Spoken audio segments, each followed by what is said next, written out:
नमस्कार विद्यार्थियों। आज हम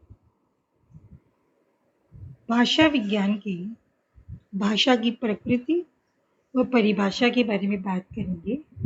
साथ ही हम लिपि और भाषा का संबंध और भाषा की विशेषताएं पर भी चर्चा करेंगे। इससे पूर्व व्याख्यान यानी कल हमने भाषा की उत्पत्ति के सिद्धांत के बारे में बात करी थी। भाषा की प्रकृति और परिभाषा अनेक विद्वानों ने अपने हिसाब से दी है। सबसे पहले हम भाषा की बात करते हैं कि भाषा क्या है।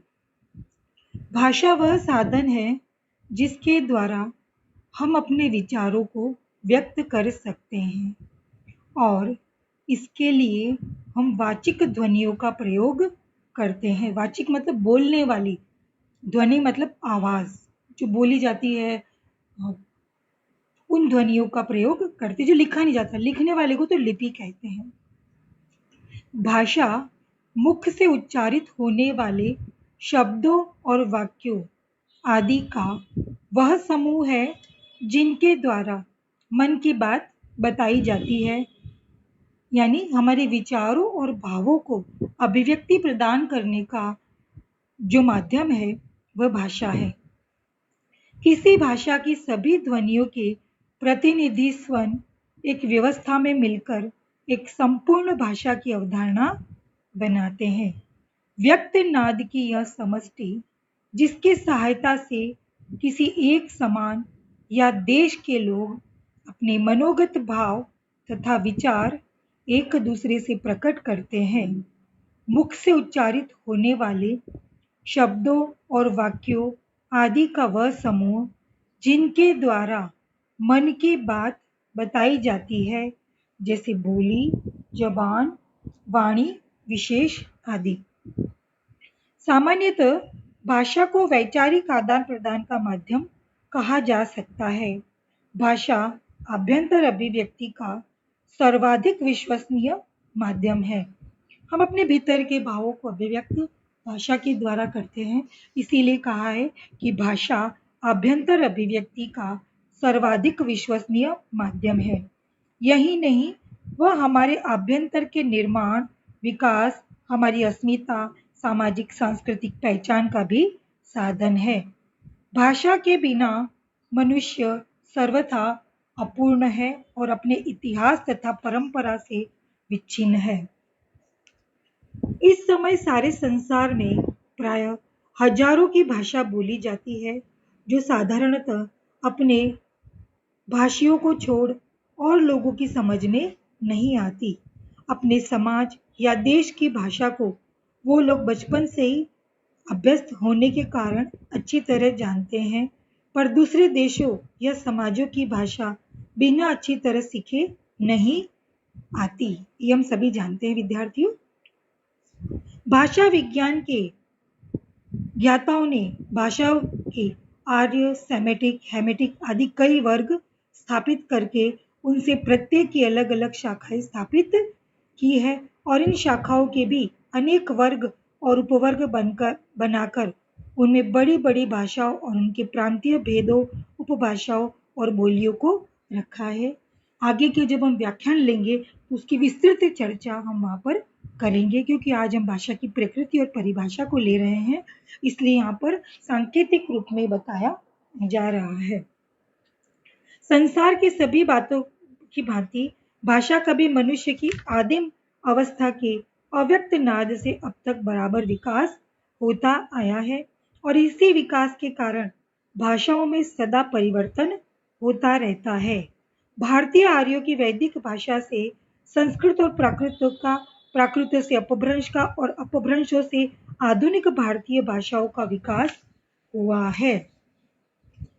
यानी आर्यों की वैदिक भाषा से क्या हुआ? संस्कृत, संस्कृत से प्राकृत, प्राकृत से अपभ्रंश और अपभ्रंश से हमारी जो जितनी भी आधुनिक भारतीय भाषाएं हैं उनका विकास हुआ है। लिपि और भाषा का संबंध प्राय भाषा को लिखित रूप में व्यक्त करने के लिए लिपियों की सहायता लेनी पड़ती है। भाषा और लिपि भाव व्यक्तीकरण के दो अभिन्न पहलू है। हमारे भावों को अभिव्यक्त हम शब्दों के द्वारा किए, मतलब वाक्य के द्वारा किंतु जब हमें उसे लिखना पड़ता है तब हमें लिपि की आवश्यकता पड़ती है। एक भाषा कई लिपियों में लिखी जा सकती है। जैसे आजकल हम देखते हैं मोबाइल के अंदर हम रोमन लिपि में भी हिंदी भाषा लिखते हैं और भी किसी लिपि में भी हम अपनी भाषा को लिख सकते हैं। और दो या अधिक भाषा की एक ही लिपि हो सकती है। उदाहरणार्थ जैसे दो भाषाएं उनकी एक लिपि हो सकती है। हमारे हिंदी भाषा की लिपि देवनागरी है। पंजाबी गुरुमुखी तथा शाहमुखी दोनों में ही लिखी जा सकती है। जबकि हिंदी, मराठी, संस्कृत, नेपाली इत्यादि सभी देवनागरी में लिखी जाती है। पंजाबी की कौन कौन सी लिपि है? गुरुमुखी भी और शाहमुखी लिपि है। और हिंदी, मराठी, संस्कृत, नेपाली आदि हम देवनागरी लिपि में भी लिखते हैं। भाषा की परिभाषा। भाषा को प्राचीन काल से परिभाषित करने की कोशिश की जाती रही है। इसकी कुछ मुख्य परिभाषाएं निम्नलिखित है। भाषा शब्द संस्कृत के भाष धातु से बना है जिसका अर्थ है बोलना या कहना, अर्थात भाषा वह है जिससे बोला जाए। प्लेटो ने सोफिस्ट में विचार और भाषा के संबंध में लिखते हुए कहा है कि विचार और भाषा में थोड़ा ही अंतर है। विचार आत्मा की मुख या आध्यात्मिक बातचीत है और वही शब्द जब ध्वन्यात्मक होकर होठों पर प्रकट होती है तो उसे भाषा की संज्ञा देते हैं। बहुत सुंदर परिभाषा है। स्वीट के अनुसार ध्वन्यात्मक शब्दों द्वारा विचारों को प्रकट करना ही भाषा है। सित्वा के अनुसार भाषा यादृच्छिक भाव प्रतीकों का तंत्र है जिसके द्वारा एक सामाजिक समूह के सदस्य सहयोग एवं संपर्क करते हैं। इंसाइक्लोपीडिया ब्रिटेनिका के अनुसार भाषा को यादृच्छिक भाष प्रतीकों का तंत्र है जिसके द्वारा मानव प्राणी एक सामाजिक समूह के सदस्य और सांस्कृतिक साझीदार के रूप में एक सामाजिक समूह के सदस्य के संपर्क एवं संप्रेषण करते हैं। भाषा की विशेषताएं। हम आज पूरी विशेषता न लेकर दो विशेषताओं पर ही दृष्टिपात करेंगे। भाषा की विशेषताएं। जब हम भाषा का संदर्भ मानवीय भाषा से लेते हैं तो ये जानना आवश्यक हो जाता है कि मानवीय भाषा की मूलभूत विशेषताएं कौन कौन सी है। हॉकेट ने भाषा के 7 अभिलक्षणों का वर्णन किया है। अन्य विद्वानों ने भी विशेषताओं का उल्लेख किया है।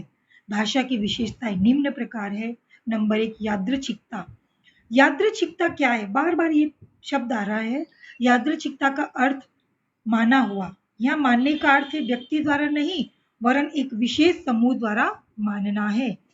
एक विशेष समुदाय किसी भाव या वस्तु के लिए जो शब्द बना लेता है उसका उस भाव से कोई संबंध नहीं होता। इस समाज की इच्छा अनुसार माना हुआ संबंध है, इसीलिए उसे वस्तु के लिए भाषा में दूसरा शब्द प्रयुक्त होता है।